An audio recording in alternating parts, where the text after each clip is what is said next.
Condolences are in order. RIPs are in order coming up in this segment, my people. Alright, video will be provided. Now, a video has been posted on Virtual TV Vlogs yesterday, so after you done watch this one, you can go and check it out. But, my people, this one comes new. You understand me? The JLP are left weeping and mourning. You understand? Both in the situation are now confirmed in this report. You understand? OLIVIA, GRANGE, okay, and the Prime Minister and HOLNESS. You understand? Today is, of course, Manifest Mondays. Everybody. Now, according to what is being said, everybody, this report has now confirmed the passing of someone very, very dear. Now, 2026, 2025 has been the year that we lose a whole heap of people. A lot of persons has been lost in these years. You understand me? Legendary artists, whole heap of musicians. We lose whole heap of musicians.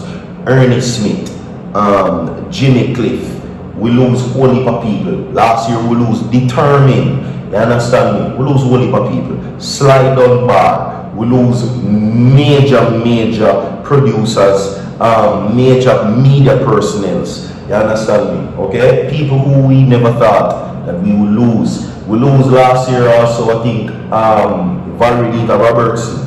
You understand? Many important people we lose this year. So 50 people comment their RIPs and condolences right now, which is in order. You understand me? 100 people like the video. And we know already I said we chat too much.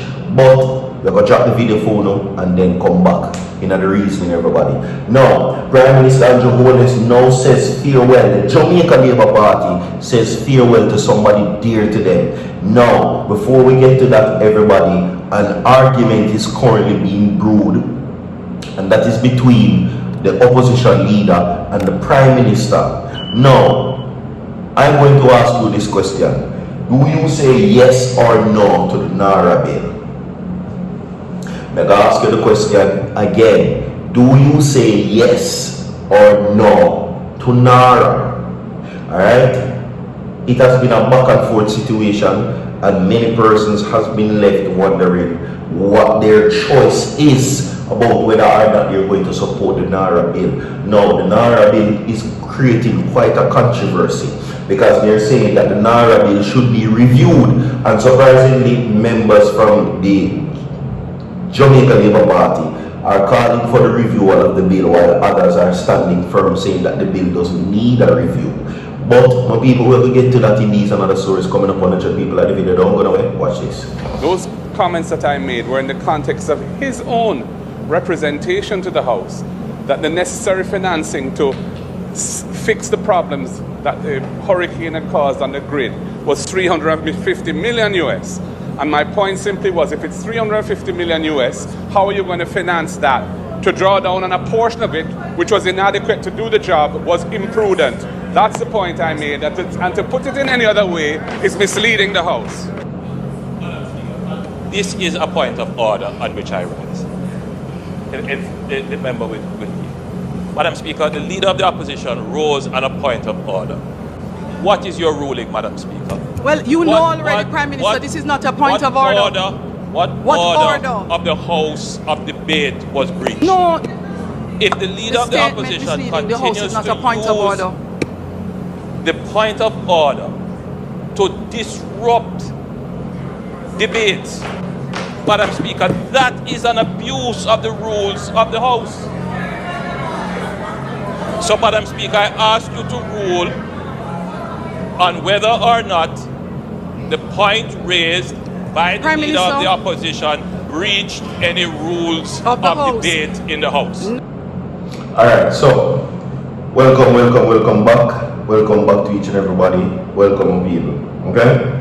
Yes, we will now get into the updates where that is confirmed right now in this situation. Okay? Now, the standing orders and along with many other things are going on in Parliament, everybody. And again, the question is, do you say yes or no to the Naira bill? Yes or no? For the people that will know about the Naira bill, comment and tell me inside the comment section, what do you say about it? You understand? This is very important. 100 people like the video. Everybody know. Let's get into the updates where that is concerned. Okay? Now, the Jamaica Labour Party, which includes Minister Olivia GRANGE and Prime Minister HOLNESS, are left now reeling over the passing. Now, this is what the article says, everybody. Prime Minister Dr. HOLNESS and Minister of Culture and Gender, Entertainment and Sports, Olivia GRANGE, has expressed sadness at the passing of the gospel artist David Kukudoo McDermott.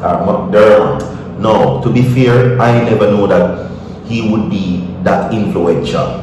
Just to be fair, you understand? I am not saying that he's not important, and I am not saying that he doesn't have an impact on the country.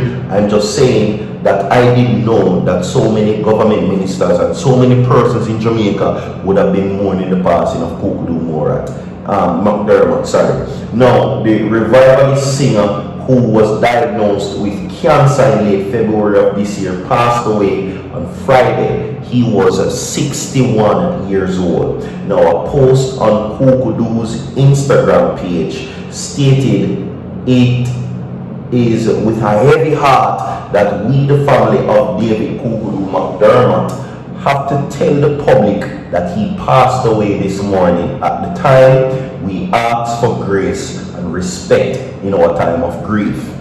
Okay?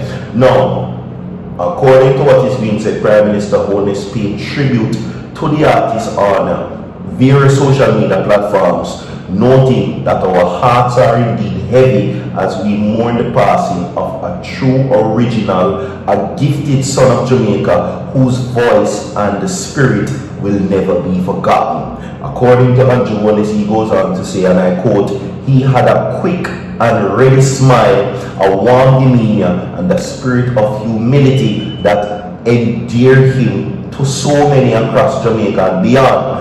Gentle in presence, but powerful in voice, Kukudoo carried himself with grace, kindness, and authenticity, touching lives not only through music, but through the way he treated people," HOLNESS said in a post. He filled every concert and gathering he attended with his incredible voice, belting out traditional gospel songs in his unmistakable signature style, done in a way only he could. His music was heartfelt and deeply rooted in faith, culture, and conviction.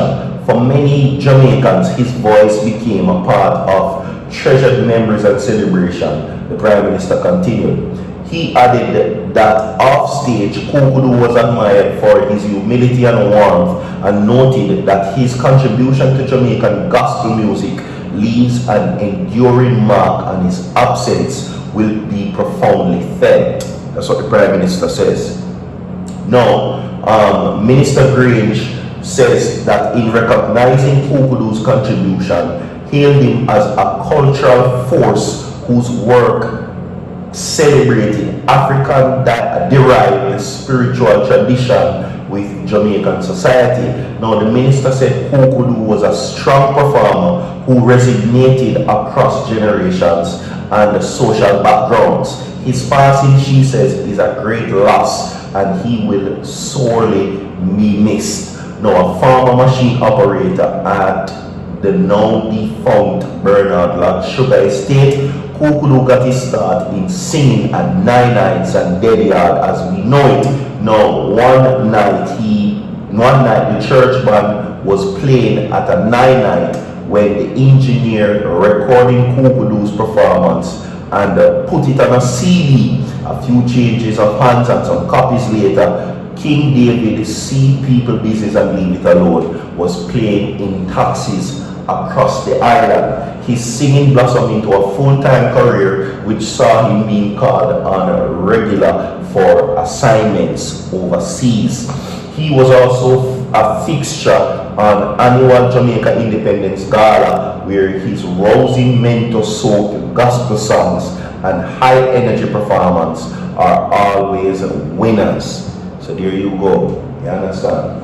The people, you know, it's a sad one. We have more to come. 100 people like the video. Subscribe to the channel. Don't go away. Stay tuned. Manifest Mourning continues.